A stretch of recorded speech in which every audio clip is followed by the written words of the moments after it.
everybody. Welcome back to the Horn Takes podcast. You're very rough around the edges.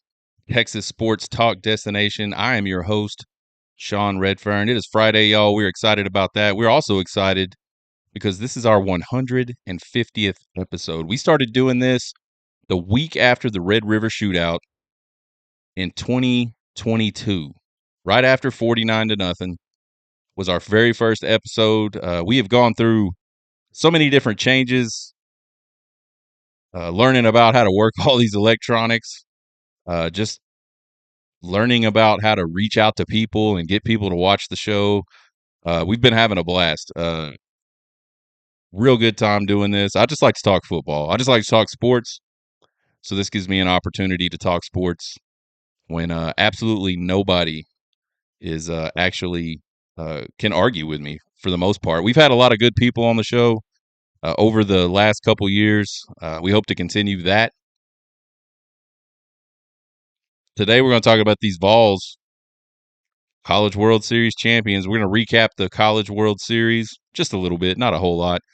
We'll talk about how we went from a coaching carnival last week to a coaching coup at the University of Texas, and then we're starting our 2024 position previews.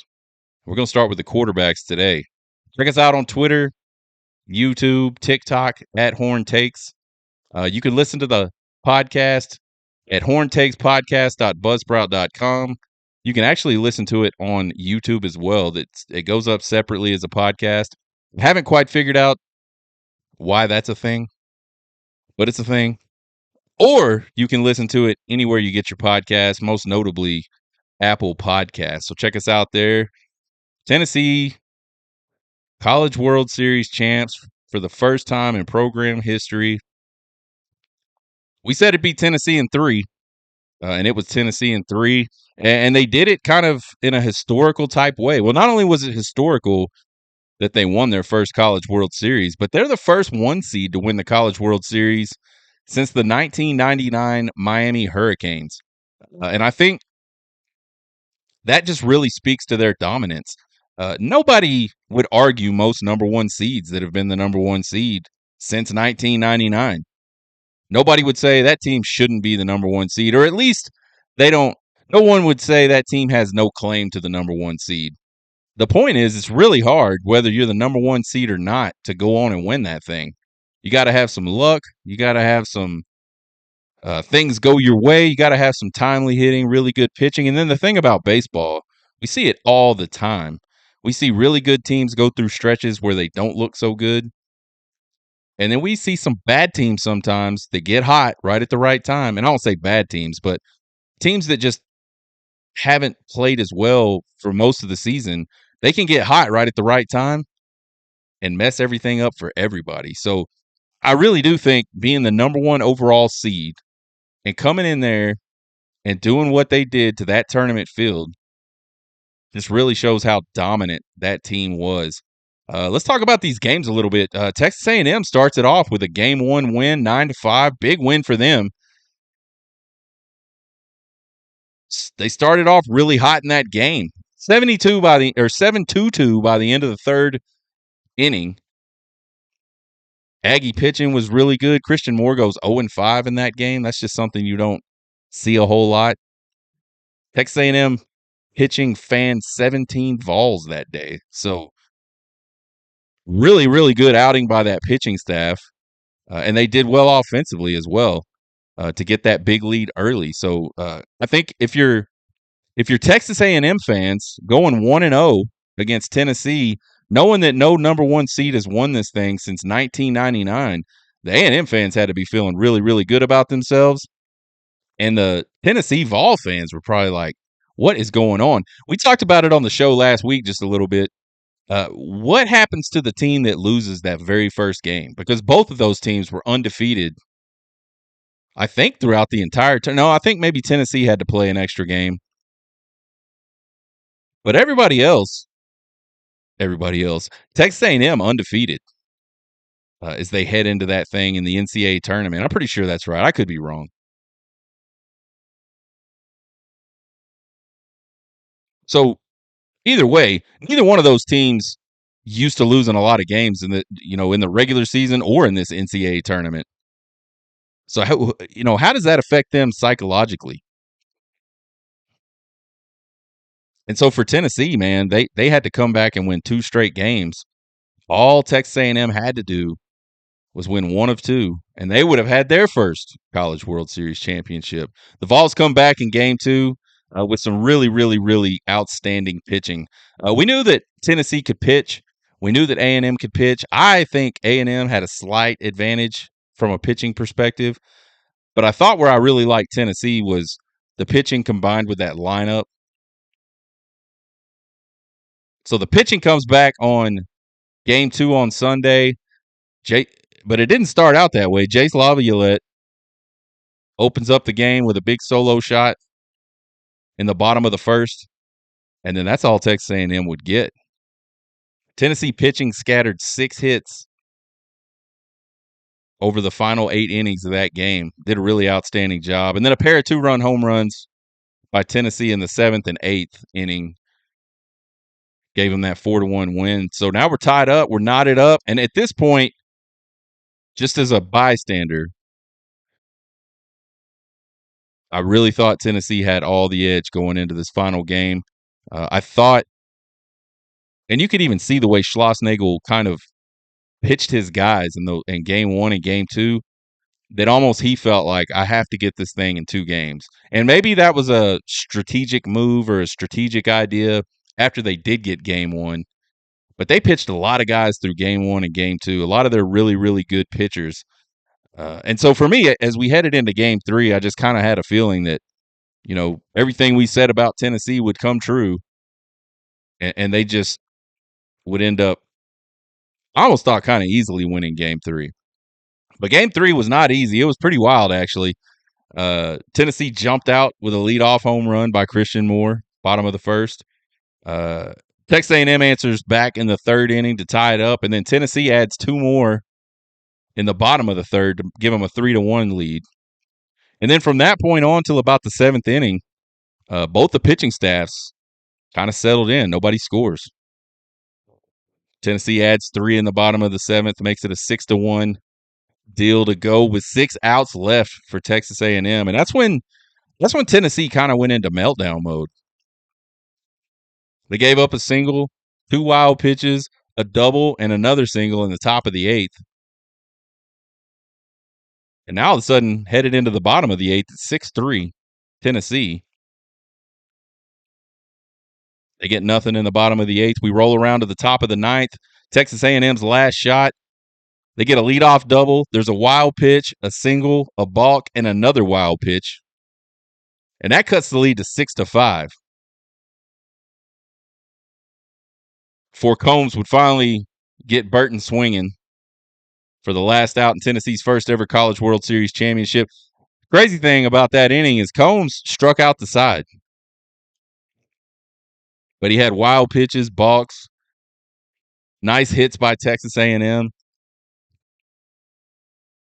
So the College World Series to me kind of ended the way it started, which was really tight games, just kind of like on the edge of your seat type moments. We said it last week, and I'll say it now that we've added the season or the series finale, the College World Series final. It's got to be like one of the best College World Series I've ever watched. Tennessee's Dylan Dreiling, not sure how to pronounce his name. He's the MVP or the player of the series or player of the College World Series final. I don't know what you call it. Probably MVP. Check out this guy's numbers in the College World Series final. 3 games. Game 1, he goes 4 for 5 with a home run and 2 RBI. Game 2, he goes 1 for 5 with a 2-run blast. Game number 3, he goes 2 for 2 with a 2-run home run and a sac fly. This cat hit .583, 3 home runs and 7 RBI in the championship series. That's some good stuff right there, man. That kid showed up in a lineup full of really, really outstanding hitters. Dylan Dreiling puts his stamp on it. Helps get it done for Tennessee. Like we said, man, this is kind of what we thought was going to happen. I just felt like they're too good up and down that lineup, and they have so many quality arms they can bring in. They can just get you outs. Aggie was a good pitching team. They just didn't quite have the same consistency, I don't think, that Tennessee had in the lineup.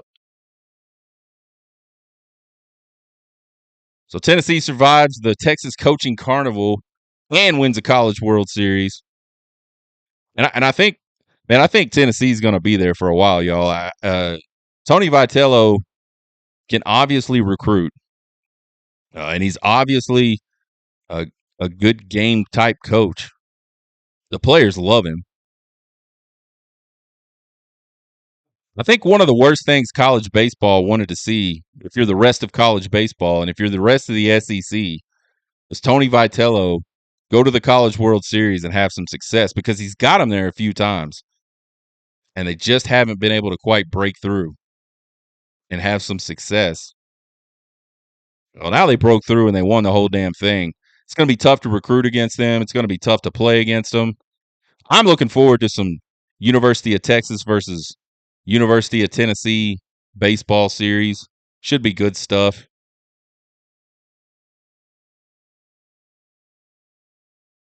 Texas baseball coaching coup. Episode 148 we did 2 weeks ago was called Seems Far-Fetched to Me. And in that episode is when I started talking about this whole Schloss stuff, all these rumors floating around. The Schlossnagle was going to be Texas's next head coach for baseball. And when I first heard those, man, I got to admit, I was like, there's no freaking way, man. You know, Texas is a storied baseball program, but Texas A&M isn't a dump place to coach baseball. It's not a dump place to coach anything, really. Good recruiting grounds. The fan base is freaking rabid, even though most of the time they're dumb. The administration is willing to invest in those programs. It's a good place to be. And I know CDC and Schlossnagle were together at TCU. I know all that stuff, but man, I just thought there's no way, especially if they get to the finals. It's just not going to happen. And then we did a segment last week called Texas Coaching Carnival, where we talked about how there still wasn't a coach, and CDC hadn't come out and said, David Pierce is my guy. He hadn't endorsed David Pierce, and he hadn't gone out and found another coach. So we're kind of in this limbo period. And the longer we were in that limbo period, it became completely clear that there were only 3 scenarios happening right now. One of the scenarios was Pierce just wasn't going to get fired. He was going to retain him, and for whatever reason, he hadn't come out and said, Pierce is my guy. Like, this scenario would require CDC to just have an aloof attitude about the whole thing, which I just couldn't believe was going to be a thing. So I didn't put a whole lot of stock into David Pierce is getting retained scenario. The second scenario would have been that CDC is getting told no by a bunch of guys that aren't in the College World Series. There was a name, Bakich comes up. There were people throwing around the Louisiana coach's name. All kinds of names come up, whenever there's. But most of those names were no longer, by last Friday when we did our last show, most of those names no longer in the whole thing anymore. So should be no reason why, if those were the targets, they couldn't just go out and get that deal done. And we talked about how we just don't really feel like there's a lot of coaches that couldn't better their situation from a coaching perspective. Probably a lot of others, definitely financially.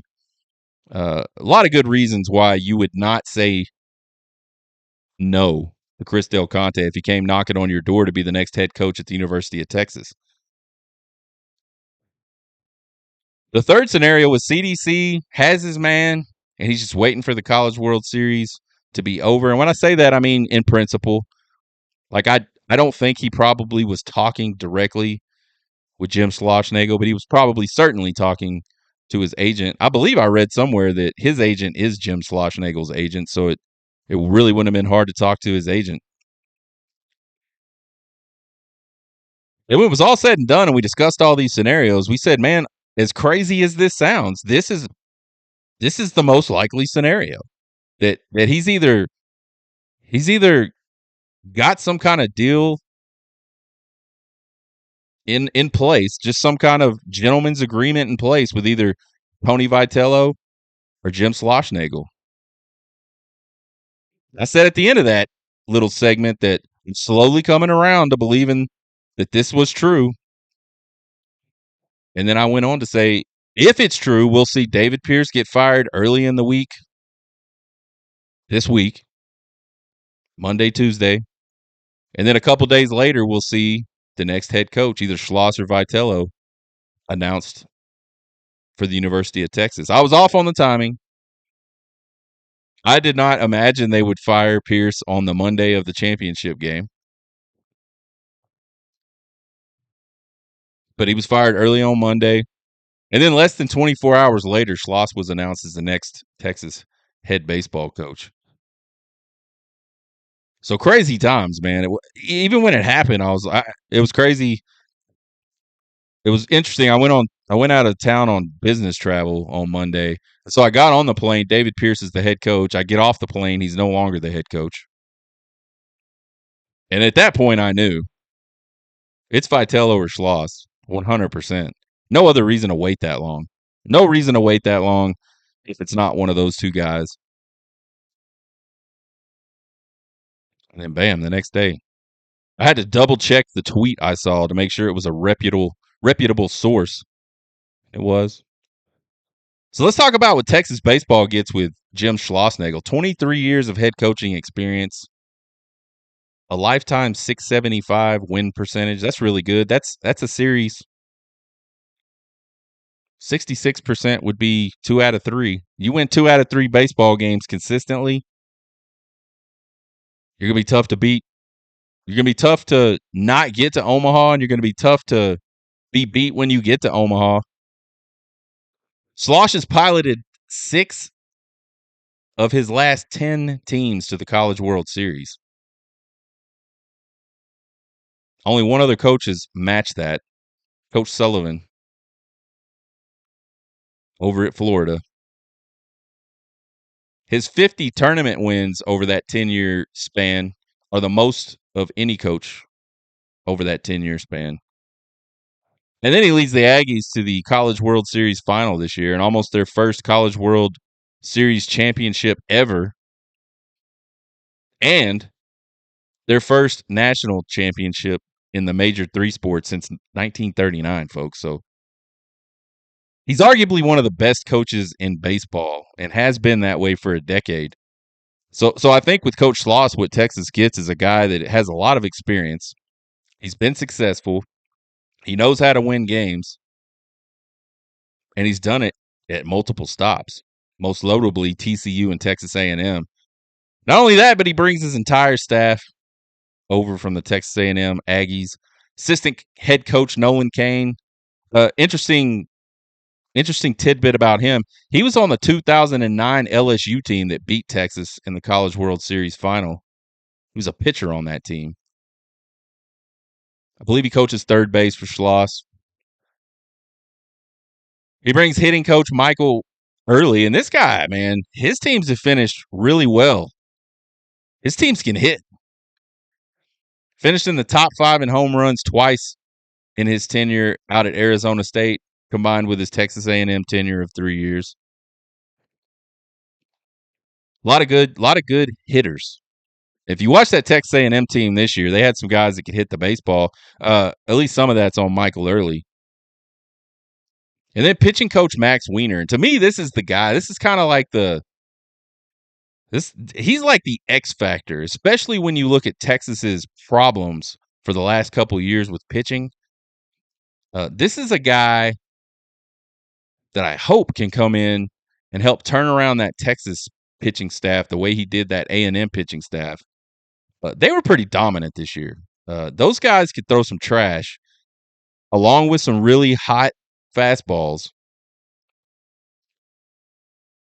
The pitching, you could argue, carried Texas A&M there. I mean, I tend to think that baseball is kind of like a team sport. Unless you're holding people to 1 or 2 runs a game, the bats have got to do something right. And so the bats obviously did a lot this year, but the pitching was really, really tough for Texas A&M. They kept people off balance. As a matter of fact, in that first game of the College World Series final, you look at a Tennessee lineup that's just up and down, tough out, and Texas A&M just kept them so far off balance. They just looked lost at the plate. So we got Schloss. We got the coaching staff. Are we going to see an Aggie player transfer coup?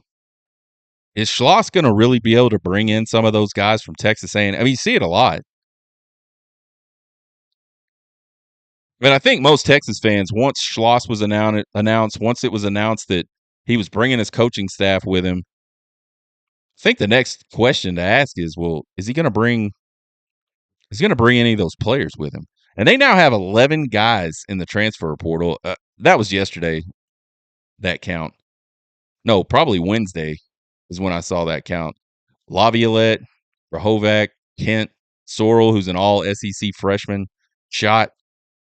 It's a lot of production right there. And some of those guys would fit in absolutely perfectly at Texas. Peyton Powell's out. No more eligibility left. Grahovac could step right in, take over at third base.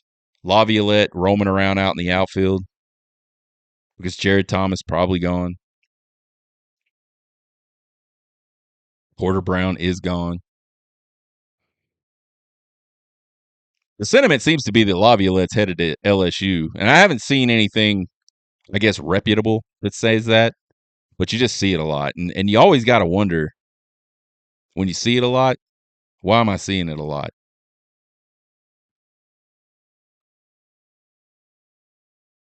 These things usually happen quick. I mean, they've got time, right? They lost their coach, so they've got time. I believe once a coach leaves, you have 30 days, regardless of whether the transfer portal is open or not, to make a decision. But like I said, these things usually happen pretty quickly. They'll go on some visits, and it wouldn't take a long time to visit from College Station over to Austin. I think it's an hour and a half, 2 hours. Sources on the Texas side have said since the very beginning, since this whole deal went down, that he would be bringing some of his better players with him. So I don't know. That's, to me, that's one of those things. Why would he wait? Why would they wait? If it's a done deal, it's a done deal. Get it over with. Maybe they're taking into account Texas A&M fans' feelings. I don't know. Speaking of Texas A&M fans, you cannot talk about this situation without talking about the Texas A&M Aggie social media response to all this. Man, I get being upset that your coach leaves. If Coach Sark left, I would be upset. When Chris Beard messed up, I was upset. I get that. And I think what makes this one even worse is, A, he's one of the best coaches in college baseball. And 2, I said 2, I did like that thing on Home Alone. A, he's one of the best coaches in college baseball. And B, he left him for Texas. Of all the places he could have gone, Texas has to be the absolute worst in the Aggie mind. But these dudes have lost their freaking minds online. In less than 24 hours, folks, Schloss went from a great man with lots of integrity, loves the 12th man, loves being in College Station, and we love him too, to being a slimeball liar that has been actively recruiting Aggie players since April. And yes, I have seen every single one of those things be commented online and repeated multiple times. They call him a liar. And the reason they're calling him a liar is because an Aggie student reporter, and I forgot the kid's name, asked him about the Texas job in the College World Series post-game press conference. You know, the one where they just lost the third game of the College World Series by 1 run? That one.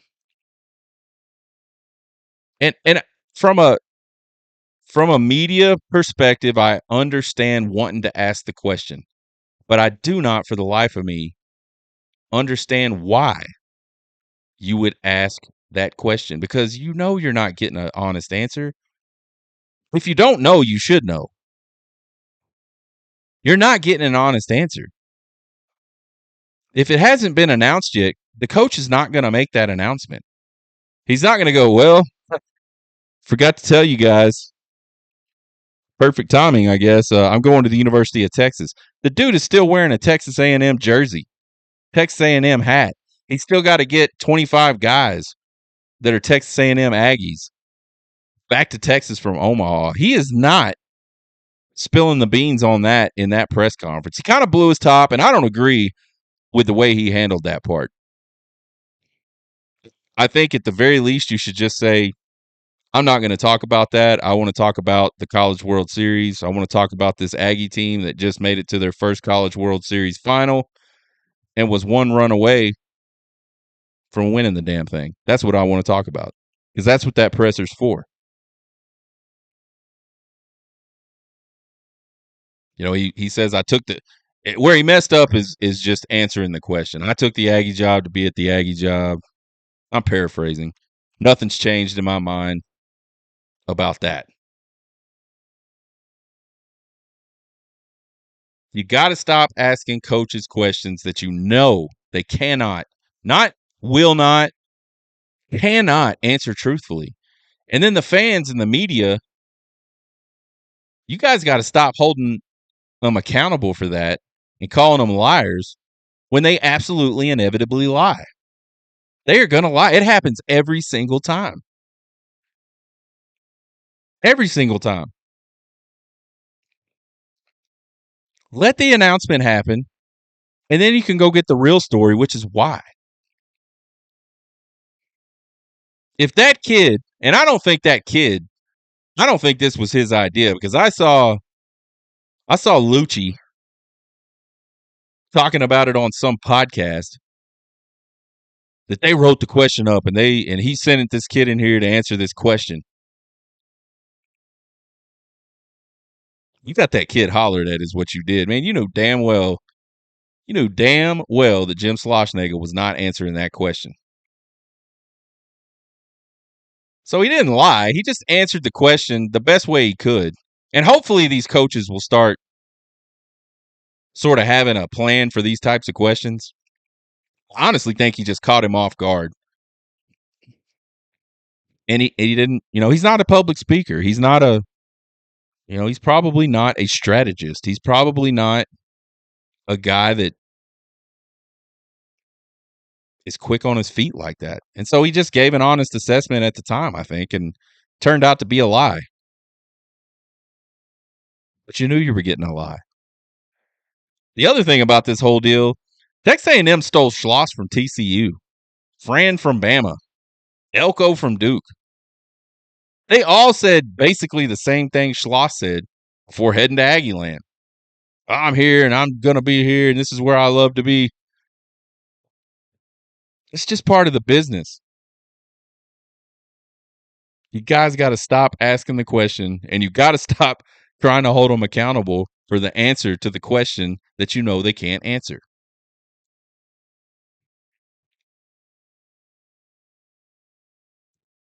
Here's another one. This one's funny. Schloss is a slime ball that didn't even have the balls to tell his team he was leaving, on one hand. On the other hand, Schloss is a slime ball that's been recruiting Aggie players to follow him to Texas since April. I'll give y'all a second to think about those two statements. Which one is it? Was he recruiting players to Texas since April, which would have meant he was telling them he was going to Texas? Or was he too much of a chicken shit to tell him he was going to Texas?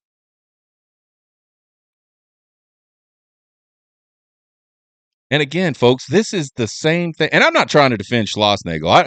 I would say this about any coach. This is not to me, this is not a he's a Texas coach, I'm going to defend him now thing. This is just a common sense, like, I wish y'all would stop asking all coaches these dumbass questions. And I wish y'all would quit acting like they ran out in the middle of the night on their players. It happens every time there's a coaching change like this. And it has everything to do with the timing of the announcements. There's like contact rules that these guys have to follow. It's not as simple as like he didn't huddle his team up and tell him he was going to Texas, so he's an asshole. It has nothing to do with integrity and balls. You will see this every single time there's a quick coaching change like this. These people have put out Freedom of Information Act requests and said they're going to try to sue him. They have added the NCAA to investigate. They said he was actively trying to sabotage, and this is like multiple of these. I'm not just bringing up like one insane person here. I have seen these multiple times since Tuesday. He's been trying to sabotage their season, y'all. Y'all just went to the College World Series final and were one run away from possibly winning the thing, and he sabotaged y'all's season. I mean, make it make sense. They found this dude's Venmo and his email address. They sent him requests for money on Venmo with all kinds of tacky shit. You know, you write a little note in Venmo. And they signed him up for all kinds of crap using his email. I mean, they have had themselves a 3-day tantrum over this shit. It's probably like the biggest Twitter meltdown I have ever seen. I'm not saying it's the biggest Twitter meltdown ever. I'm saying it's the biggest one I've ever seen. And I'm a relatively new on Twitter. And you know how the algorithm works. Sometimes you don't get all the meltdowns. Here's the final thing I'm going to say about this.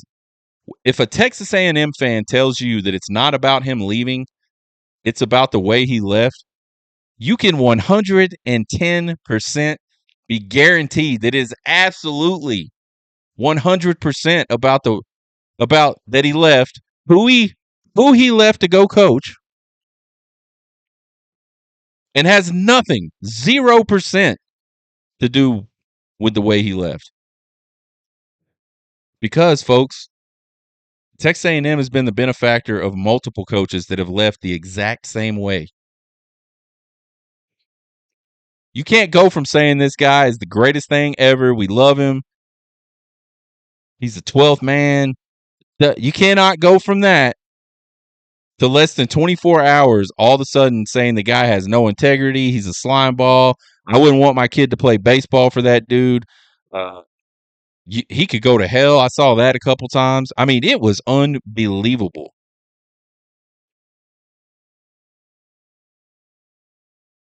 So Texas steals coach lost. Aggie fans lose their damn minds. Is karma a bitch? Maybe. Maybe it is.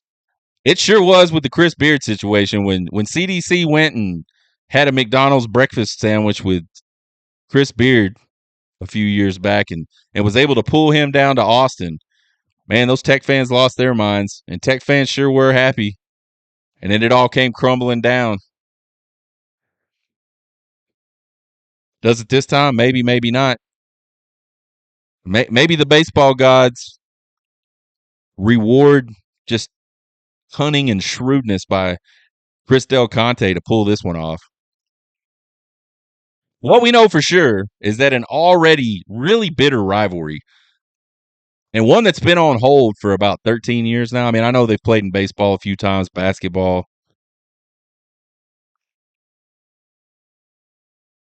It just got about 50 gallons of gasoline poured over the top of it.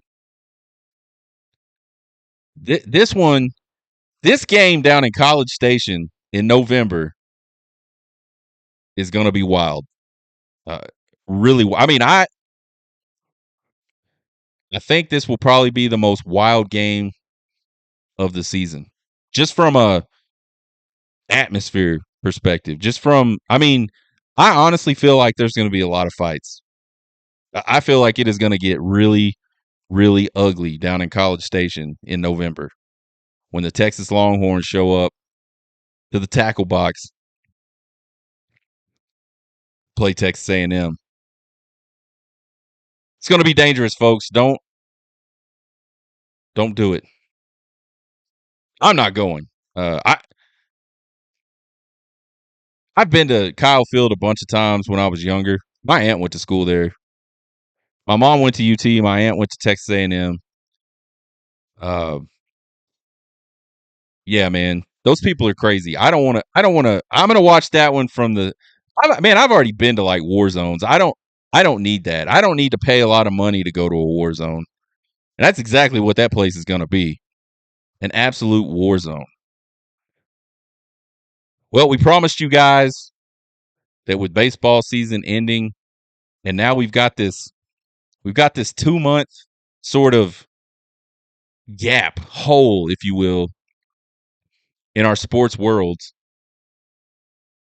I like MLB, but it's just not the same. And I can't watch the Rangers because Valley Sports cut a really horrible deal with some TV people, and the only time you can watch the Texas Rangers on Valley Sports is on the TV, not through their streaming service.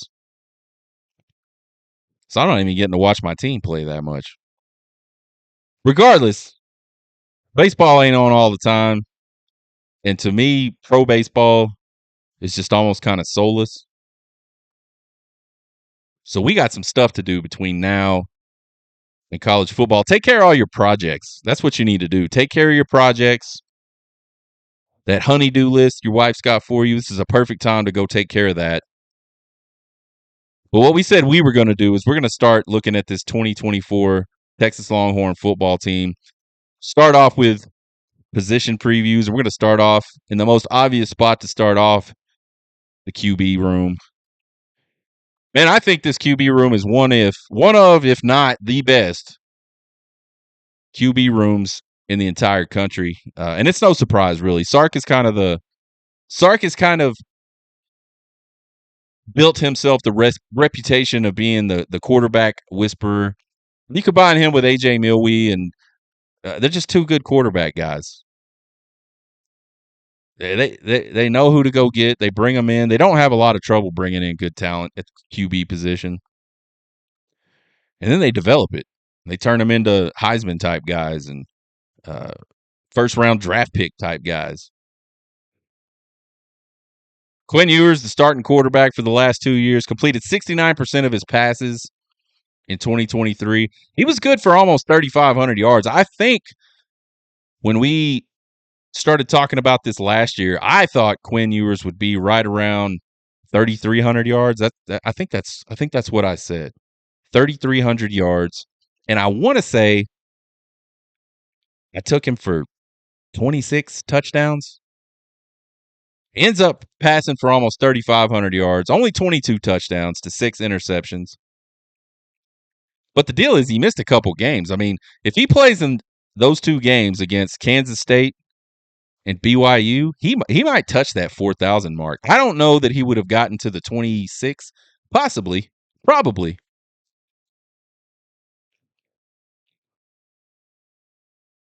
But more than the stats, man, I think Quinn Ewers just looked so much more comfortable last year than he did the season before.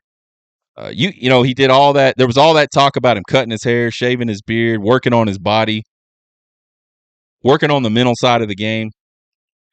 All that stuff really paid off for him. He had a really good season last year. I think this guy's going to be one of the favorites to be a Heisman finalist this season. The only thing he really needs to continue working on, I think, is his footwork, which has gotten much better. The first year at Texas, his footwork was pretty antsy, pretty tap dancey. And a lot of that is just you know, if you got a really good offensive line, you can stand back there. It's easy to worry about your feet. When you're getting chased around a lot, it's a lot harder to worry about your feet. And so we saw that offensive line improve a lot last season. I think that had a lot to do with it. But obviously, and certainly the work he put in probably needs to continue. Probably needs to get a little bit better on the deep ball. And again, I thought last year it was better than the year before. I think if he improves as much between this offseason and this season coming up as he did between last year's offseason and last season, man, he could play he could be in the discussion. And I'm not saying he is this. I'm saying he'll probably end up in the discussion as the number one overall pick in the 2025 NFL draft. The big question mark for Quinn Ewers is, can he stay healthy? He's missed games in each of his first two seasons at the University of Texas. Multiple games. I think he missed basically four games in 2022. And then he misses the two last year in conference play. Thank God for good quarterback rooms.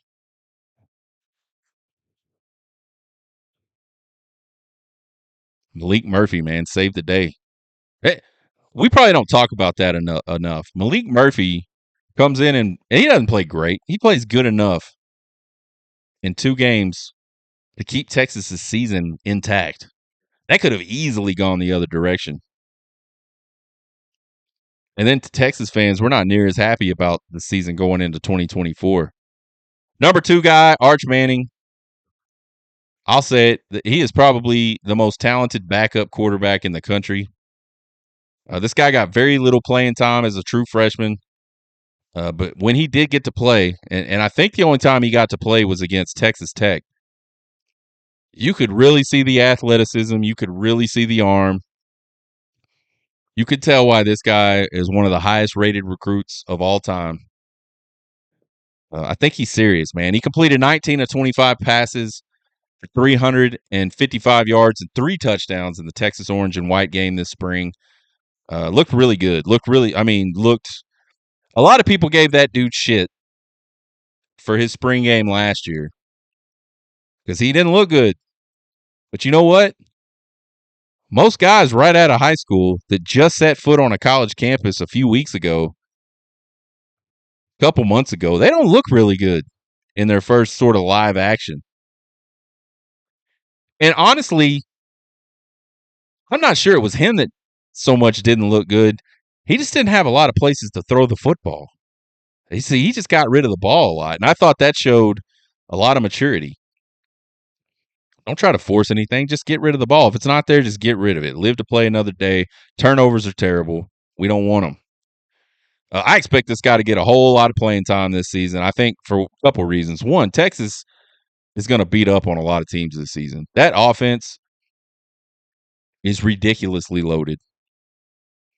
And two, he's the heir apparent for 2025. I mean, I think it's pretty much a foregone conclusion that Quinn Ewers will not be back next year. I mean, I think the only way that would happen is something disastrous. And even then, I'm not. When I say disastrous, I'm talking about like season-ending injury or something. I still don't know that Quinn Ewers would come back.